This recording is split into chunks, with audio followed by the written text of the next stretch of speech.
Merhaba, hoş geldiniz. Bu gece de masal gecesiyle bir aradayız. Hepiniz hoş geldiniz. Size serin bir gece diliyorum. Tabii mümkünse. Her taraf çok sıcak. Hepimiz yanıyoruz.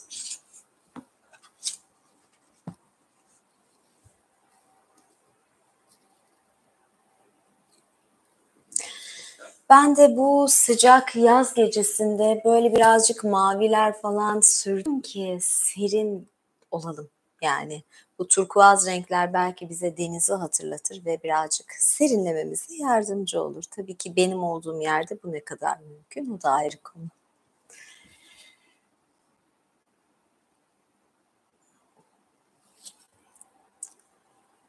Birazdan masala başlayacağım. Ee, Ondan önce biraz insanlar gelsin, mesajlar gelsin, merhabalaşalım.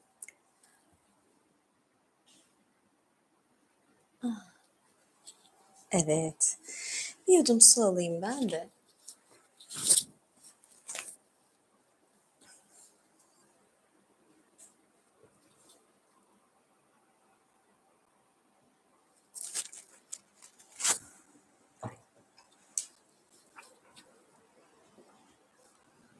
Ay, orada bir tane şişe duruyor. Ben rahatsız oldum. Onu kaldırmam lazım.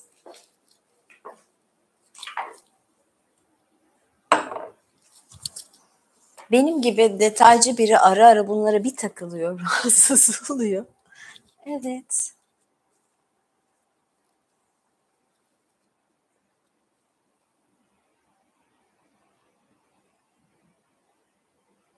Hmm. ALES çalışmaymış. Ben de ateş çalışmayı anladım. Biz önceden tabii ben yogayla daha haşır neşirken o zamanlar böyle elementler çalışıyorduk. Ateş, hava, su, toprak. Dedim başta öyle mi oluyor uzaktan görünce? Evet. Evet, bugün sizlere bir Grimm masalı okuyacağım.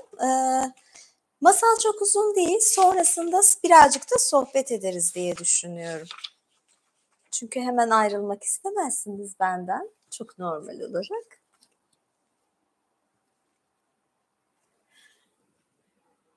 Teşekkür ederim, saçlarımı yeni kestirdim.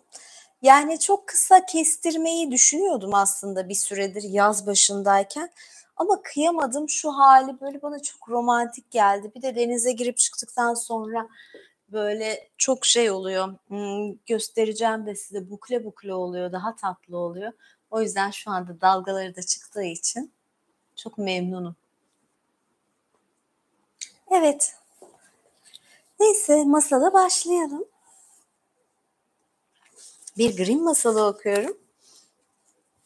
Umarım sesim de iyi geliyordur. Okuyacağım roman dedim, roman değil. Masalın adı Harika Kemancı. Bir varmış, bir yokmuş. Bir ormanda tek başına yürüyüş yapan garip bir müzisyen varmış. Düşüne düşüne düşünecek bir şey kalmamış ve sonra kendi kendine burada hiç vakit geçmiyor. İyisi mi kendime iyi bir arkadaş bulayım demiş. Sırtından kemanını almış ve çalmaya başlamış. Kemanın sesi ağaçlardan yankılanıyormuş. Çok geçmeden çalıların arasında bir kurt görünmüş. Ah, bir kurt geliyor ama aradığım arkadaş bu olamaz demiş müzisyen. Fakat kurt yaklaşarak sevgili müzisyen ne kadar güzel keman çalıyorsun. Bunu ben de öğrenmek isterim demiş. Sorun değil diye cevap vermiş müzisyen. Söylediğim her şeyi yap, yeter. Bir öğrencinin ustasına itaat ettiği gibi sana itaat edeceğim diye onaylamış kurt. Müzisyen kurdu yanına almış ve bir süre birlikte yürüdükten sonra yaşlı bir meşe ağacı görmüşler. Ağacın içi oyukmuş ve ortasında bir yarık varmış. Bu meşe ağacı değil ama zeytin ağacı. Bakayım mümkünse kamerayı şöyle yukarı gösterebilir miyim? Yani şu an tesadüf oldu. O yüzden göstereyim dedim. Böyle bir resmim var. Kamera azıcık yukarı gösterebilir mi acaba? Yani böyle bir sihir yapsak acaba yukarıyı görebilir mi kamera? Kamerayı görebiliyor musun bak? Aç ışığı. Evet. Bu bir zeytin ağacı. Yani benim yaptığım bir yağlı boya resim. Zeytin ağacı tabii ki bir dişi figürdür. Yani dişi bir nesnedir. İncir ağacı ve çekirdekleri ise erildir, erkektir. Dişi zeytin ağacı. Evet, devam ediyoruz. Birazcık aşağıya gelirse ne güzel olur. Şu aşağıdan oynuyor. Tamam. Tamamdır.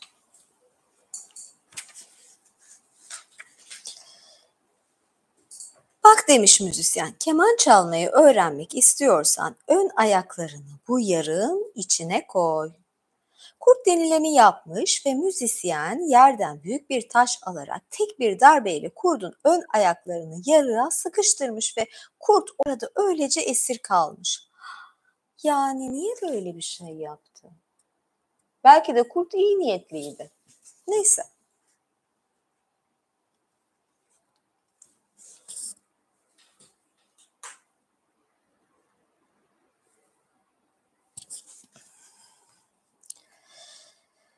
Evet, müzisyen ben geri dönene kadar burada bekle deyip yoluna devam etmiş. Bir süre sonra yine kendi kendine burada hiç vakit geçmiyor, iyisi mi kendime yeni bir arkadaş bulayım diye konuşmaya ve kemanını eline alıp çalmaya başlamış. Çok geçmeden ağaçların arasında bir tilki görünmüş. Ah bir tilki geliyor ama aradığım arkadaş bu değil demiş müzisyen.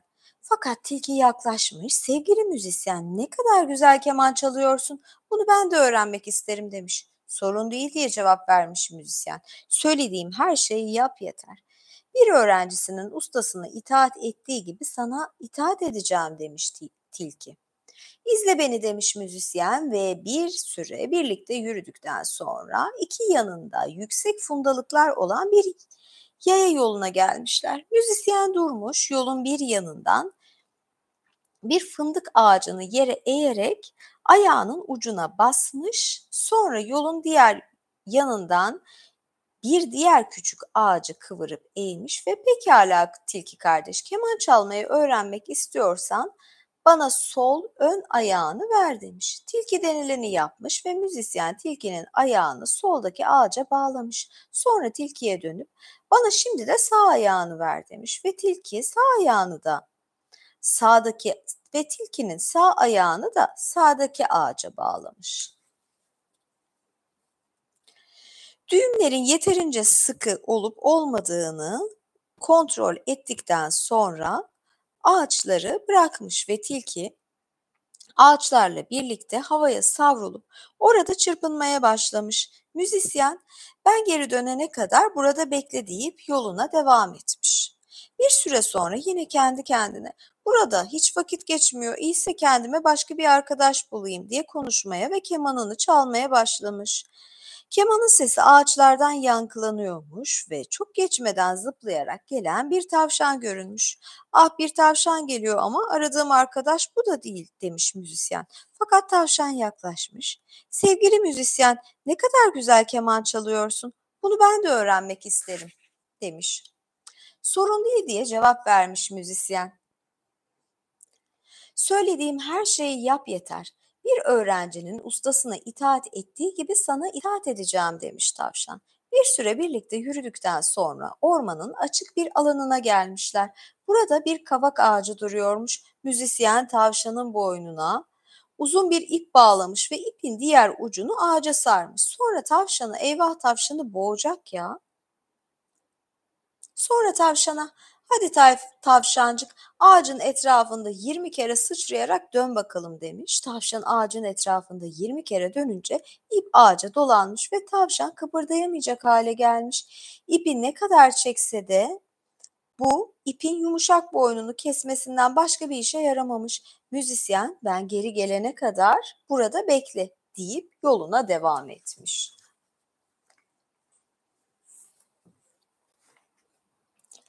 Bu arada kurt taşı itmiş, ayaklarını çekmiş, taşı ısırmış ve ayaklarını yarıktan çıkarıp kurtulana kadar uğraşmış. Sonra öfkeyle müzisyenin peşine düşmüş. Onu parçalamak istiyormuş. Tilki onu görünce yakarmaya ve var gücüyle "Hey kurt, bana yardım et, müzisyen beni aldattı." diye bağırmaya başlamış. Kurt küçük ağaçları aşağıya çekmiş, ipleri ısırıp koparmış ve tilkiyi kurtarmış.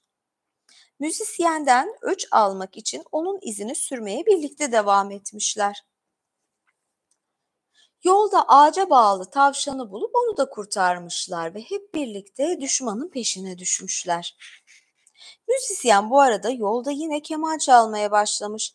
Bu sefer şans yanındaymış. Yoksul bir oduncu keman sesini duymuş ve işini bırakıp büyülenmiş gibi müziği dinlemek üzere müzisyenin yanına gitmiş. "Nihayet doğru arkadaşı buldum." demiş müzisyen.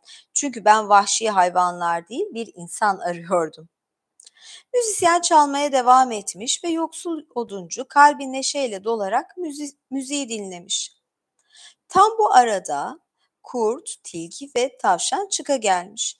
Oduncu bunların niyetinin kötü olduğunu anlayıp baltasını kaldırmış ve sanki kim müzisyene yaklaşırsa karşısında beni bulur dercesine onun önünde durmuş. Kurt, tilki ve tavşan korkup ormana kaçmışlar. Müzisyen ise oduncuya teşekkür etmek üzere bir parça daha çalmış ve sonra yoluna devam etmiş. Var mısın? Şöyle bir şey var. Ben bunun sonunda müzisyen belasını bulacak sanıyordum. Ama bir şey olmadı müzisyene. Yani şaşırdım. Masal burada bitti. Yani en azından tekrar kurt, tilki ve tavşana bir şey olmamış. O var ama yani oduncuya da teşekkür ediyor, gidiyor. Yine arkadaşsız kaldı. Oduncuyu da acaba fakir bulduğu için mi arkadaş olmak istemedi yani? Ama çok acayip ilginç geldi. Yani bu masaldan bir ımm, ana fikir, özlü söz, özlü durum çıkaramayacağım herhalde. Neyse, azıcık sohbet edelim. Yayını öyle kapatacağım. Bugün böyle kısa bir masal okuyayım dedim. Zaten Grimm masalları aslında böyle kısa kısa da çok masalı var. Ay ben de tam yaşlanılacak kadın diye biri yazdı sandım. Tam yaşanılacak kadın demişsiniz. Teşekkür ederim. Abla nasılsın? İyi teyze demiyorsunuz, abla diyorsunuz. Bu da bir şeydir.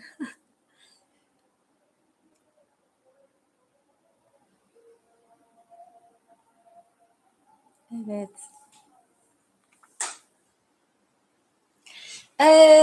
Şöyle, yayının ardından bir sabahçı yayını evet yapacağım, kısa bir yayın. Yarın bir seyahate çıkıyorum. Bu yüzden daha hazırlıklarımı tam tamamlamadım ama yani bu akşam tamamlarım yarı yarıya. Dedim tam gitmeden sizlerle buluşayım, bir masal okuyayım, üyelerimle de buluşayım. Savaşçı yayını olacak ama sonra seyahat sırasında zor ama seyahatte bolca kısa kısa da olsa imparator yayınları yapmayı düşünüyorum, istiyorum. Zaten onlara özel bir video hazırladım tam tatil öncesi. Bunu yüklüyorum. Gittiğim yerden de zaten kısa videolarla, shortslarla karşınızda olacağım. Ay niye böyle balık etli gösterdi yani değilim ama aslında. Evet.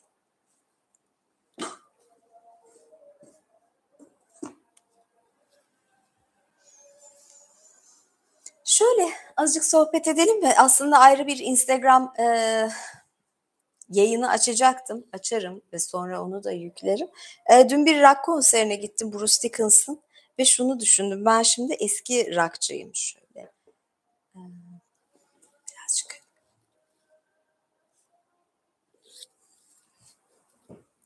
Şimdi ben eski rockçılardanım, metalcilerdenim aslında. Böyle bayağı metalciydim lisede.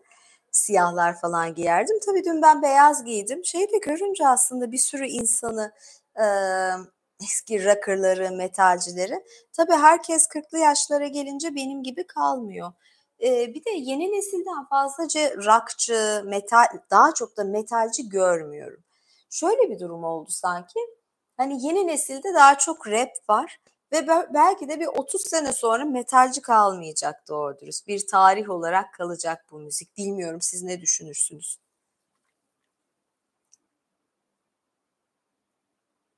Evet, 40 yaşında, 25'li yaşlarda. Ama 25'li yaşlarda beni tanısaydınız o zaman ben de yani, o yaşlarda olacaktım. Bence gayet iyi durum. Yani ben her şey olduğu gibi kalsıncıyım açıkçası. Ne oluyorsa zaten böyle olması gerektiği için oluyor.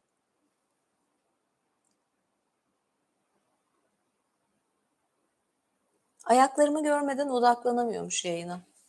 Bak sen. Tam tersi de olabiliyor. Bazıları da ayaklarımı görünce konsantrasyonları dağılıyor. Yeni bir halhal almıştım. Gümüş. Ayak yüzüğüm falan. Birazcık çoğaltacağım yüzükleri tabii tatilde. Bolca takıştıracağım.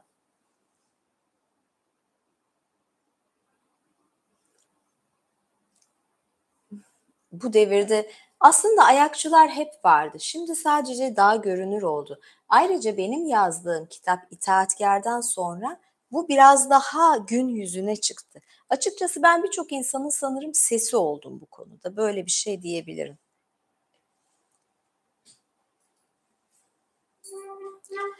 Evet, birazdan bugünkü yayını bitireceğim.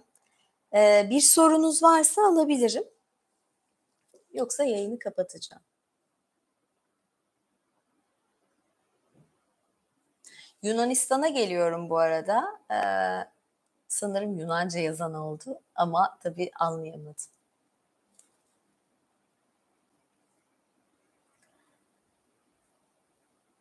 Teşekkür ederim güzel dileklere.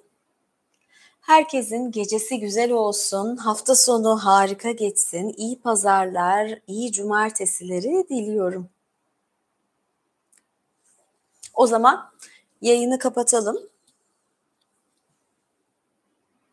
Resim yaparken canlı video zaten düşünüyorum ama şu sıra bu sıcakta ben de kolay kolay resme konsantre olamıyorum. Bir de önümde bazı seyahatler var. O zaman da insan zaten çok fazla, gidiyor geliyor, gidiyor geliyor, fazla konsantre olamıyor.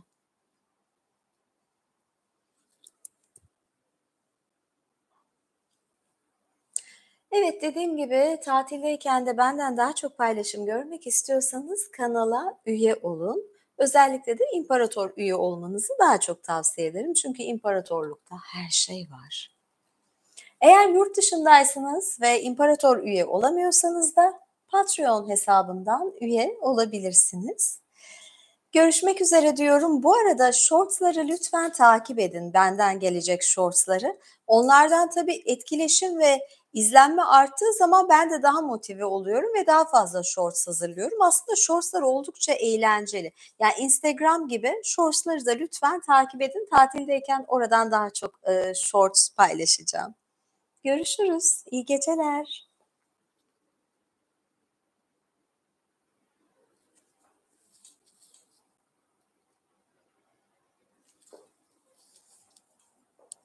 Niye kapatamadım ben bunu?